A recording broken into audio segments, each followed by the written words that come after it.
Having looked into the history of Indian broadcasting and the evolution of autonomy issues in India, and having looked into the various committees appointed into the looking and setting up of various functioning of media units, particularly Akashvani and Doordarshan, we have been now trying to understand what the Prasar Bharati Act is trying to tell us about, right. This was passed in 1990 and this came into effect in 1997.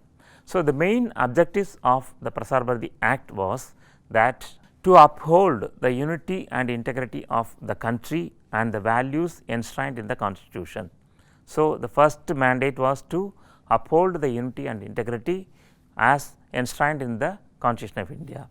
Then to safeguard the citizens' right to be informed freely, truthfully and objectively on all matters of public interest, national and international, and to present a fair and balanced view of information, including contrasting news without advocating any opinion or ideology of its own. So, to have something more than BBC, that the Prasar Bharati Act has the objective of having a very clear mandate to present unbiased opinion irrespective of bothering about the power that is sitting in the government. So, that was the second mandate of Prasar Bharati Act. Third objective of this particular act is that to promote national integration, to pay special attention to the fields of education and spread of literacy, agriculture, rural development, environment, health, family welfare and science and technology. These were the major domains on which Prasar Bharati is expected to deliver its productions. To create awareness about women's issues and take special steps to protect the interests of children, the aged and other vulnerable sections of the society. And if you move on to further, the mandate asks the Prasar Bharati to provide adequate coverage to diverse cultures, sports and games and youth affairs, to promote social justice, safeguarding the rights of working classes, minorities and tribal communities, to promote research and expand broadcasting facilities and development in broadcast technology.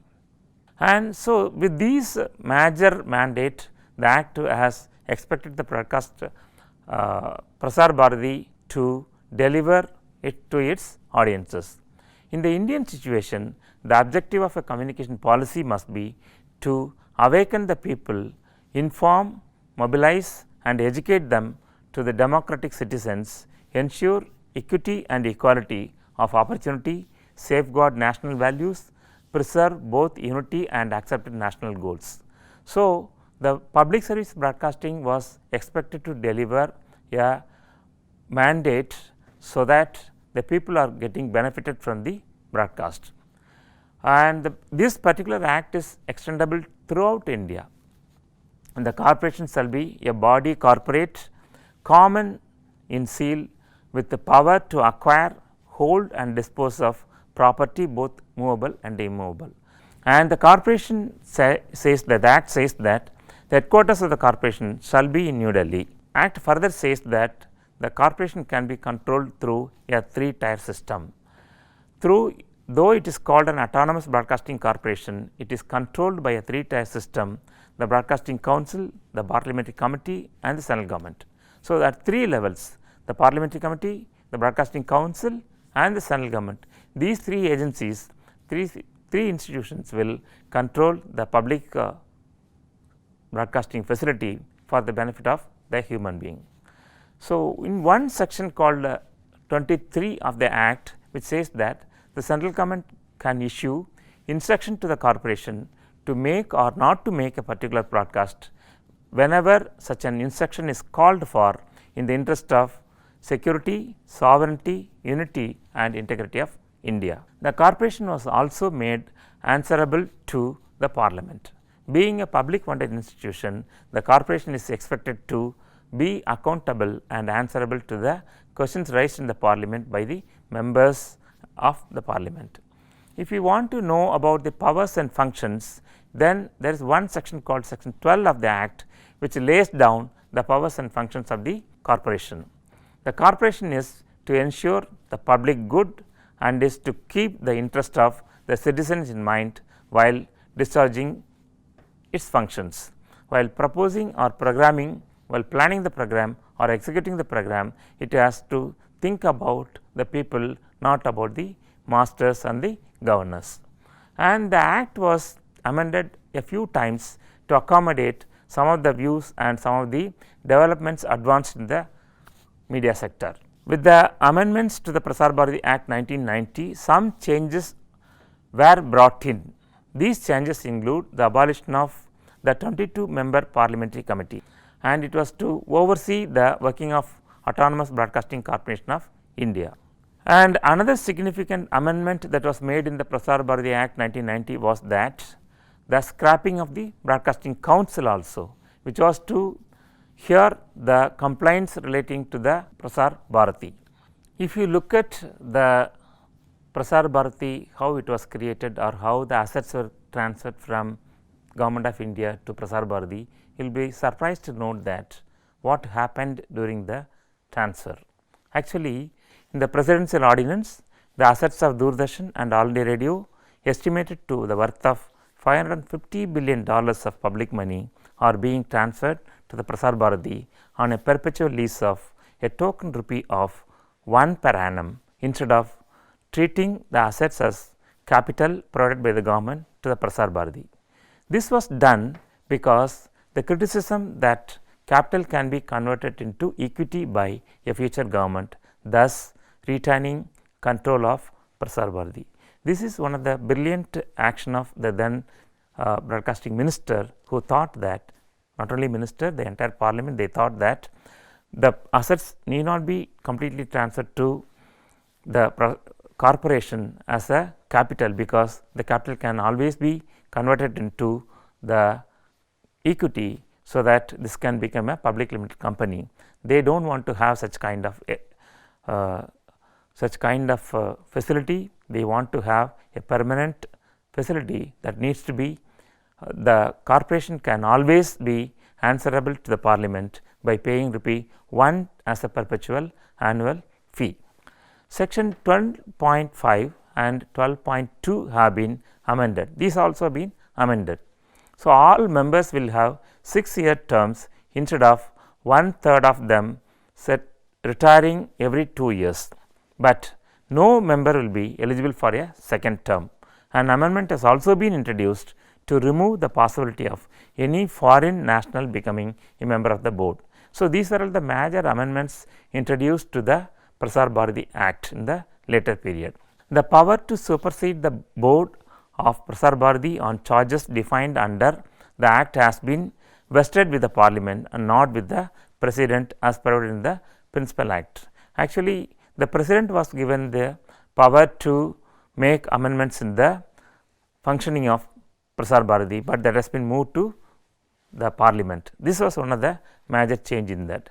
If you look into the board, what kind of board that has been proposed by Act 1990, you will see that there will be a chairman, there will be one executive member, and there will be one member of finance, and there will be one member of personnel who deal with the hiring, administration and training of the staff, and there will be 6 part-time members apart from the DG of All India Radio and DG of Doordarshan, who will be the ex officio members.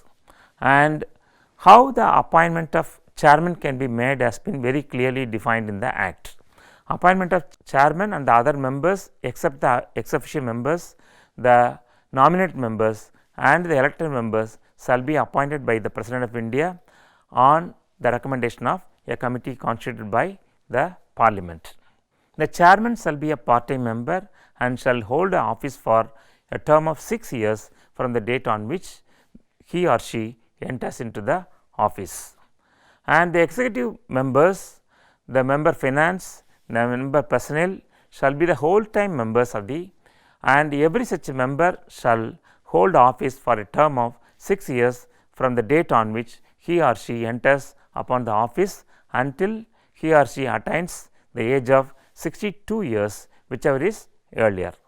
So, the chairman and any other member except the ex officio member, the nominated member and an elected member, all shall only be removed from the office by order of the President of India on the ground of misbehavior. So, the members of the board of Prasar Bharati cannot be removed through ordinary means, they can be removed only by the appointing authority called the President of India. And what kind of meetings they can have, that has been very clearly defined in the Act. Meetings of board, there shall not be less than 6 meetings every year, but 3 months shall not be intervened between one meeting and the next meeting.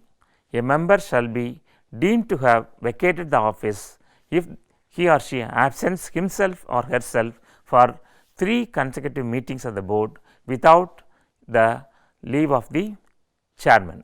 And what are the major functions and powers of the corporation of Prasar Bharati? It shall be the primary duty of the corporation to organize and conduct public service broadcasting services to inform, educate and entertain the public, to ensure a balanced and development of broadcasting in radio and television, and to uphold the unity and integrity of the country, to safeguard the citizens' right to be informed freely, truthfully and objectively on matters of public interest, both national or international, and for presenting a fair and balanced flow of information, including contrasting news without advocating any opinion or ideology of its own, and paying special attention to the fields of education and spread of literacy, agriculture, rural development, environment, health and family welfare and science and technology, and providing adequate coverage to the diverse cultures and languages, and providing adequate coverage to sports and games, and to provide appropriate programs keeping in view the special needs of the youth, and stimulating the national consciousness regarding the status and problems of women, promoting social justice and combating or fighting the exploitation, inequality and evils of untouchability, and serving the rural and weaker sections of the people and those who residing in the border regions, backward and remote areas, and taking special steps to protect the interests of children, the blind, the aged and the handicapped, etc. So, this presentation tried to give you the idea of Prasar Bharati Act 1990, right from looking into the evolution of broadcasting in India and then looking into the autonomy issues that has been discussed by various committees. Then we moved on to understand what is Prasar Bharati Act and very major features of the Act, to understand that how the corporation has been constituted, how this is being governed and what kind of amendments are introduced, and what were the major features and functions and objectives of this particular corporation to discharge the duties of the broadcasting in India. Hope this lecture would have given you a basic idea about Prasar Bharati Act 1990. Thank you for watching.